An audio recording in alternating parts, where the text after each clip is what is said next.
For more than 70 years, people have whispered about a place hidden in the Nevada desert, a place surrounded by warning signs, armed guards, and secrets. A place so mysterious that millions became convinced it was hiding proof that we are not alone in the universe. Area 51. The name alone has become a legend. Ask most people what happens there, and you'll hear stories about alien spacecraft, captured extraterrestrials, and technology from another world. But what if every one of those stories distracted us from something even more extraordinary? Because the real story of Area 51 isn't about aliens. It's about fear, power, war, and a race to build machines so advanced that ordinary people could barely believe they were real. The truth is, Area 51 may have changed the course of human history, and almost nobody noticed.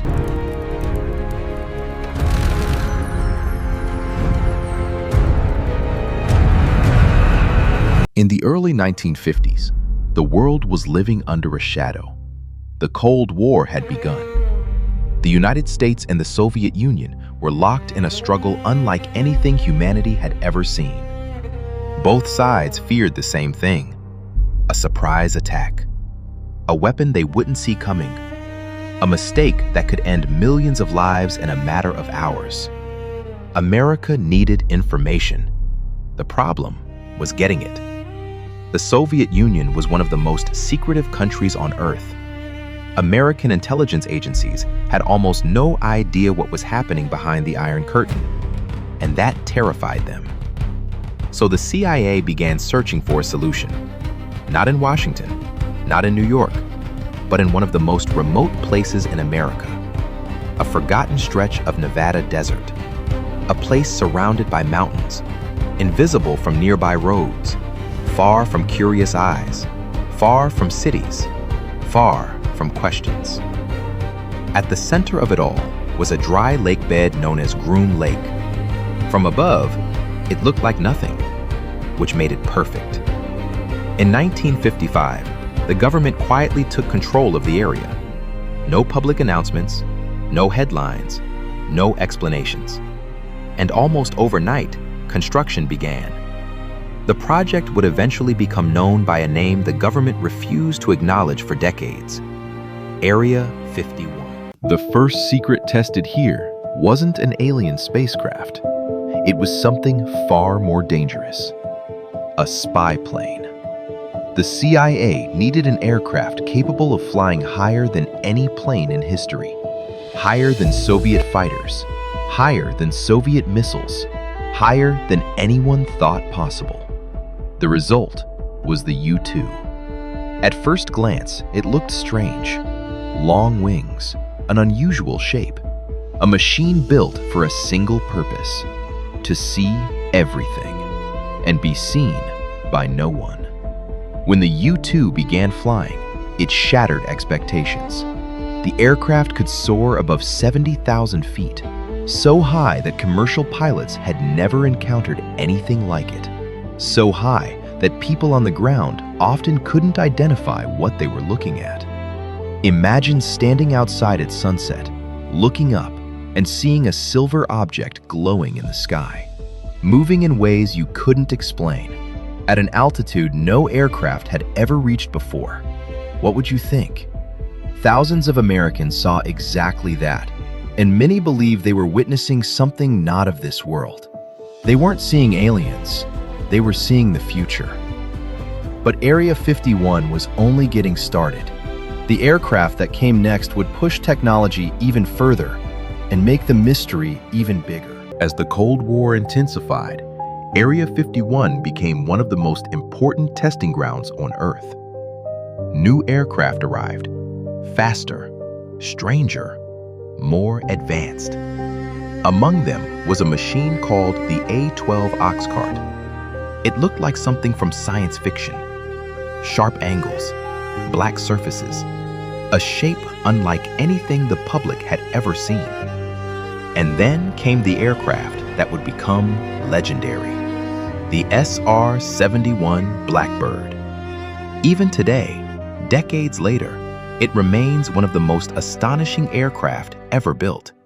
It could fly over 2,000 miles per hour, faster than a rifle bullet, faster than many missiles designed to destroy it. And when people caught a glimpse of these aircraft, they often couldn't explain what they had seen. Once again, rumors spread. And once again, Area 51 became more mysterious.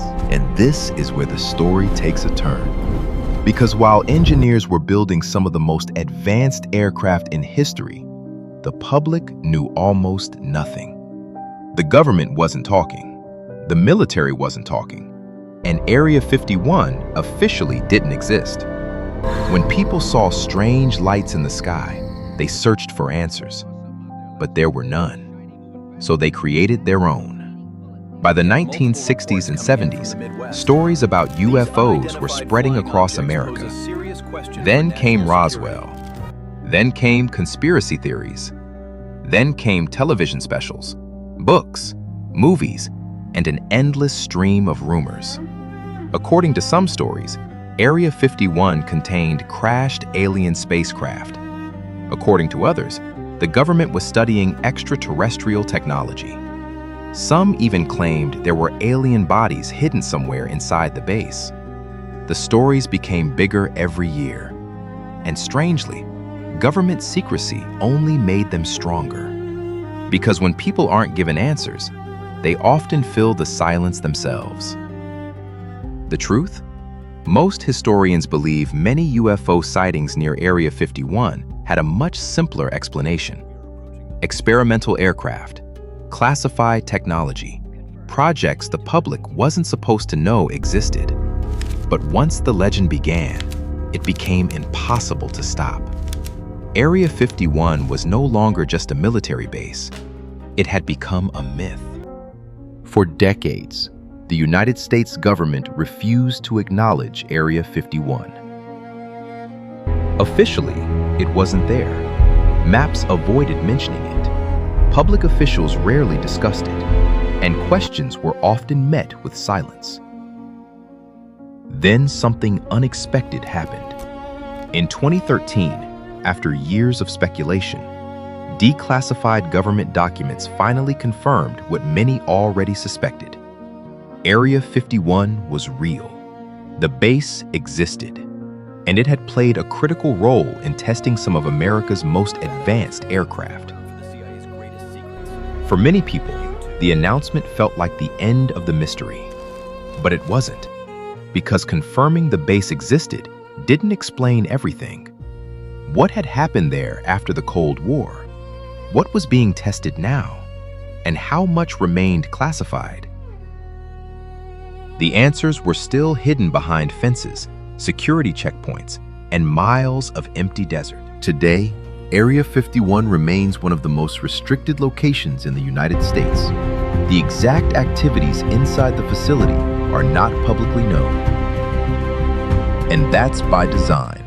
The base is believed to support testing and development related to national security, advanced aviation, experimental technology, and projects that may remain classified for decades. Visitors can drive near the perimeter, but not beyond it. Warning signs line the roads. Surveillance cameras watch from a distance, and security patrols monitor the surrounding desert. From space, you can see parts of the facility, but from the ground, the secrets remain out of reach. And perhaps that's why Area 51 continues to fascinate people. Not because we know what's inside, but because we don't. Every year, thousands of people travel into the Nevada desert hoping to find answers. Most leave with the same thing they arrived with: questions. Because the closer you get to Area 51, the more you realize something. The mystery was never really about aliens. It was about the unknown. The things governments hide. The technologies we aren't allowed to see. The distance between what is real and what we imagine. Maybe there were never alien spacecraft behind those fences. Maybe there never needed to be. Because the real story is already extraordinary. In a forgotten corner of the Nevada desert, during one of the most dangerous periods in human history, engineers built machines so advanced that ordinary people mistook them for something not of this world. And perhaps that's the strangest part of all. The truth behind Area 51 wasn't hidden in the stars. It was hidden here on Earth, waiting in the desert. The Fox Insight. Thanks for watching. Subscribe for more documentaries.